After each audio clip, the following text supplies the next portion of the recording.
Well, good morning, everyone. Mark Milwee, Trinity, Alabama, Mountain View Baptist Church. As you might recall from our time together last time, chapter 6 began with Jesus being rejected by the people in his own hometown. They just couldn't believe that this young man that grew up in their community could really be doing all of these things that they were seeing and hearing. Their familiarity with Jesus caused them to miss the message of Jesus. Well, Jesus is amazed by their unbelief, but the scripture says he moved on to teach at other villages. This is actually when he sent out the disciples two by two. So observing this pattern, we said if the goal of the disciple is to be like his teacher, then we could say that the disciples, they really did a great job.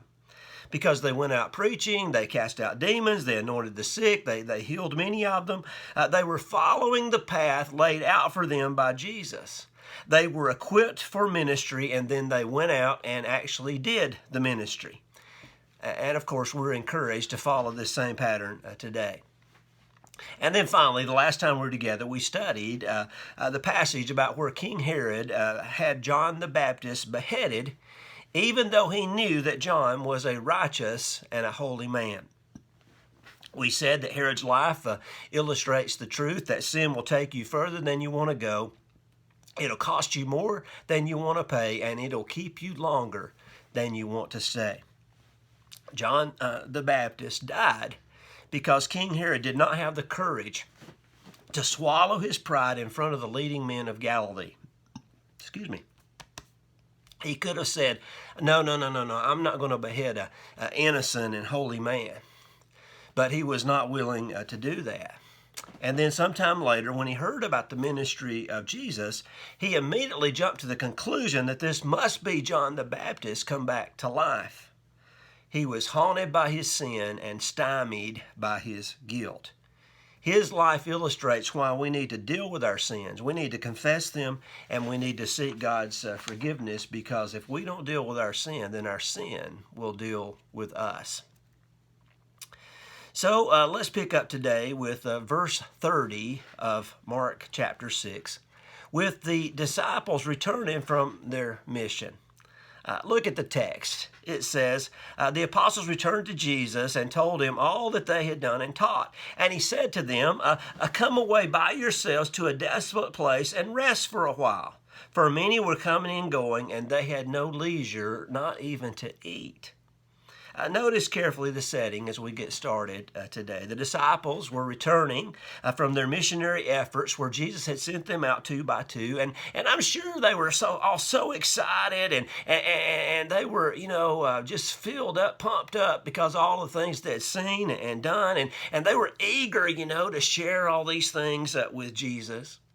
And Jesus also understood, that obviously they were tired. And so he encourages them to come away by themselves to a desolate place and to rest for a while.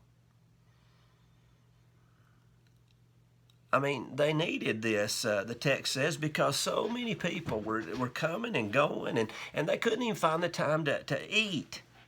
So I'm sure the disciples were really looking forward to a little rest and relaxation with Jesus. So you can understand why they seem to be a little bit agitated with what happens next. Look at the text, verse 32. And they went away in the boat to a desolate place by themselves. Now many saw them going and recognized them, and they ran there on foot from all the towns and got there ahead of them. Well, of course, the Bible doesn't record it. But I can just hear some of the disciples as the boat approaches the shore and as they see all the people. I can just imagine some of them saying under their breath, well, here we go again. So much for rest and relaxation. I thought we were going to be alone. They were tired. They were exhausted. They probably just wanted to turn the boat around and paddle off in the other opposite direction. They might have even done that had it not been for Jesus. Look at verse 34, what it says. It says, when he went ashore, he saw a great crowd, and he had compassion on them because they were like sheep without a shepherd, and he began to teach them many things. Notice that instead of, being angry with the crowd for preventing him and his disciples from getting some much needed rest, that Jesus, the text says, had compassion on the people. In fact, the word that is used here for compassion is used exclusively in the New Testament, either by or about Jesus. Here it is used to describe Jesus and the pity or compassion that he felt for these people. But it's also the same word that Jesus uses in 3 of his parables to describe the compassion that we ought to have for others. For instance, in the parable about the unforgiving servant, which is about the man that owed a tremendous debt that he could not repay, Jesus says, and out of pity for him, the master of that servant released him and forgave him the debt. And in the parable of the Good Samaritan, Jesus says, but a Samaritan, as he journeyed, came to where he was, and when he saw him, he had compassion. And in the parable about the prodigal son, Jesus says, and he arose and came to his father, but while he was still a long way off, his father saw him and felt compassion and ran and embraced him and kissed him. So you can see that this word conveys a feeling that was strong enough to prompt not only deep emotion, but even more importantly, it led to action. The master forgave the debt. The Samaritan bound up the wounds. The father ran to his son, embraced and kissed him. And now Jesus, seeing the people as sheep without a shepherd, he begins to teach and minister to them. His heart of compassion moved him to action. Somebody said it this way: the disciples had to learn that even the most deserved rest must sometimes be sacrificed in the face of pressing need. Well, if you've ever had this experience, then you can understand the tremendous patience that Jesus demonstrates in this situation. I'm sure he was tired just like everybody else, but there was a job to do. There were people that were hurting and people that needed to be ministered unto. They were sheep without a shepherd, and so he uses this opportunity to teach and minister to them. However, we see just a little bit of the disciples' exasperation in the next few verses. Look at the text beginning in verse 35. And when it grew late, his disciples came to him and said, this is a desolate place, and the hour is now late. Send them away to go in the surrounding countryside and villages and buy themselves something to eat. Now, maybe I'm reading more into this than I should, but I'm not feeling, or I'm not sensing the compassion on the part of the disciples in these verses. Instead, I'm sensing some irritation. I'm sensing some annoyance. I'm even picking up a little resentment. They thought they were coming out here, to get some quiet time alone with Jesus, and then all of these people show up. So instead of getting any rest, they've been forced to spend the entire day interacting with these folks. This was supposed to be their time. They thought they were going to get some private time with Jesus to tell him all about the great things that, they had been able to do. But instead, they're forced to spend the entire day serving others. Now, it's nothing more than a hunch on my part, but I feel like Jesus was probably happy that things turned out this way because it gave him an opportunity not only to teach the people, but also to teach his disciples a valuable lesson. Look at verse 37.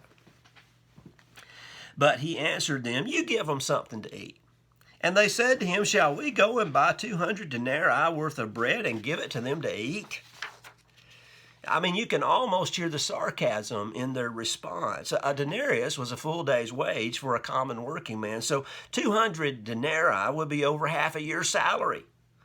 So are we supposed to go spend this small fortune just so all these people can eat? Now, Mark doesn't tell us, but John does, that Jesus knew exactly what he was doing, which, by the way, this is the only miracle outside of the resurrection that's recorded in all 4 Gospels. And in John's account, he has Philip ask this question about the bread and the 200 denarii. And then he says in John 6, he said this to test him, for he himself knew what he would do. Jesus knew he was going to feed the 5,000. He already had this in mind, but he wanted to see if they had enough faith to believe that he could do it.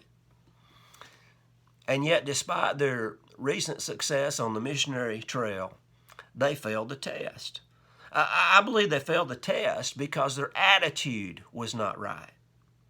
Let me tell you, first of all, why I say they failed the test. Drop down to verse 52 and look at what it says. It says, "For they did not understand about the loaves, but their hearts were hardened." Their hearts were hardened because they were more worried about themselves than they were about the people. They cared more about themselves than they did about the people that they were supposed to be ministering to. They didn't really care if these people had anything to eat or not. They just wanted to get rid of them. They lost sight of what they were supposed to be doing because these people had rained on their parade. But listen, before we're too critical of the disciples, I cannot even begin to tell you how many times I have seen this played out in the church through the years. I've seen people standing around talking to each other and completely ignoring the visitor standing right next to them. I've seen church people hanging around and not including the newcomer in the group, making them feel like an outsider, not making them to feel welcome. Or I've seen people yelling and screaming at children instead of seeing them as a blessing from the Lord, or not giving someone else an opportunity to serve or lead or participate in ministry because they've tried so tightly to hold on to their position or their ministry. I mean, I could just go on and on and on. I could give you personal examples, but I'm not going to do that. We lose sight of why we're here. Listen carefully. We lose sight of why we're here when we resent the people that God sends our way. It's crazy. It's foolish. But it's exactly the way the disciples are acting in our text this evening, and it's exactly the way church members often act. But notice Jesus didn't lash out at them when they sarcastically responded about spending all this money on bread. Instead, he said to them in verse 38, he said, "How many loaves do you have? Go and see." The verse then continues by saying, "And when they had found out, they said, 5 and 2 fish." And I know you all know the rest of the story.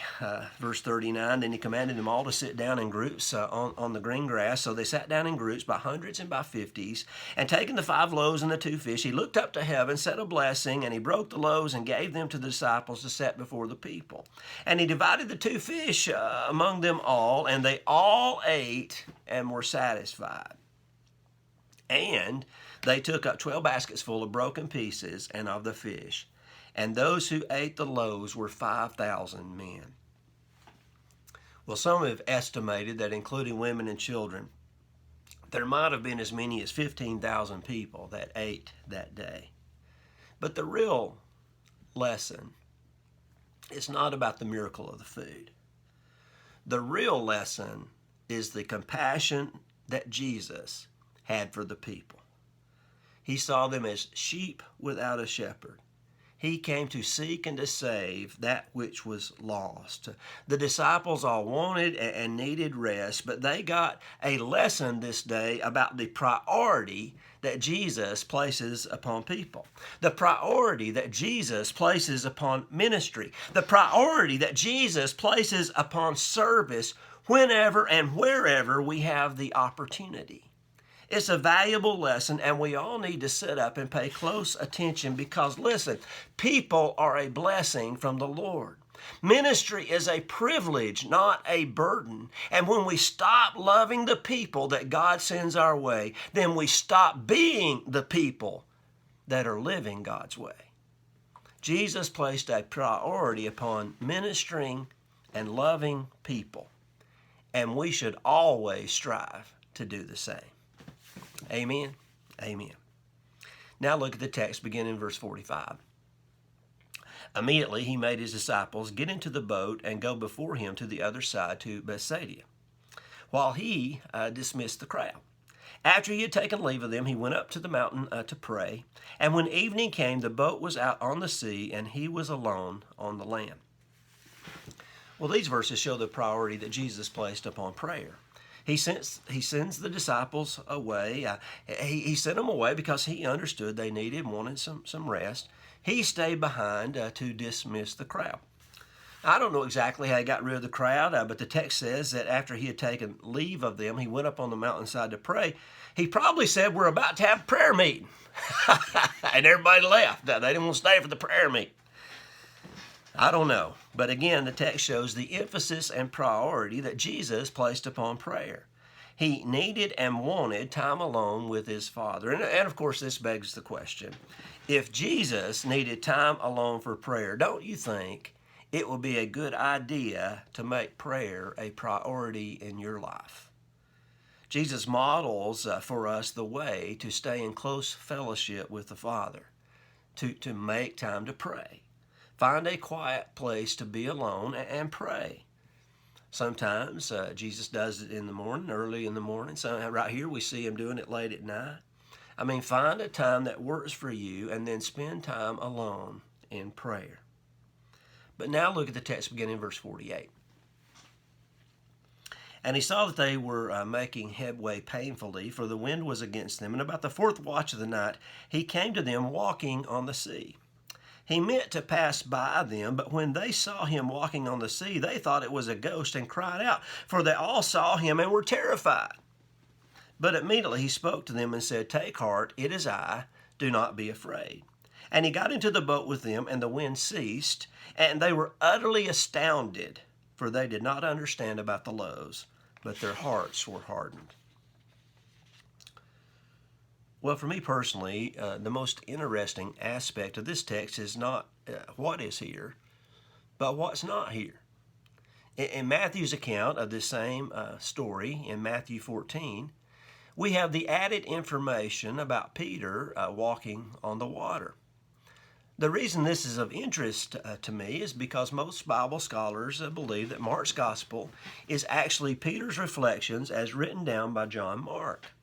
So why did he leave this out? Was he embarrassed because he started to sink?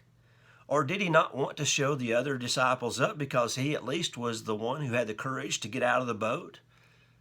Well, I guess we'll never know, but for whatever reason, he chose to omit it from this gospel. It's no wonder to me, though, that the disciples thought they saw a ghost walking on the water. By this time, they had to be completely exhausted. I mean, they had just returned from their mission endeavors. They thought they were going to get some rest and relaxation with Jesus, but instead they ended up spending the entire day in ministry. And now the Bible says it's the fourth watch of the night, which means it was between 3 a.m. and 6 a.m., and by this time, they had been rowing this boat for hours. So when they saw Jesus on the water, the text says they were terrified and they cried out in fear. But notice again the words of Jesus in verse 50. He says, "Take heart, it is I. Do not be afraid." How often do we need to hear those words today? Take heart, it is I. Be courageous. Take heart, it is I. In other words, I am with you. Don't be afraid. Now, you might not literally be in a sinking boat in the middle of a, brutal storm. But we often find ourselves in hard and difficult situations. And we need to remember who we have on our side. As again, Jesus said, "Take heart, it is I, do not be afraid." Mark then simply says that when he got into the boat, the wind ceased, and they were astounded because they didn't understand the text says about the loaves. They are just now beginning to fully realize and understand who Jesus Christ really is. They are growing in their understanding that Jesus Christ is God in flesh. They missed the significance of the loaves and fishes because their hearts were hard.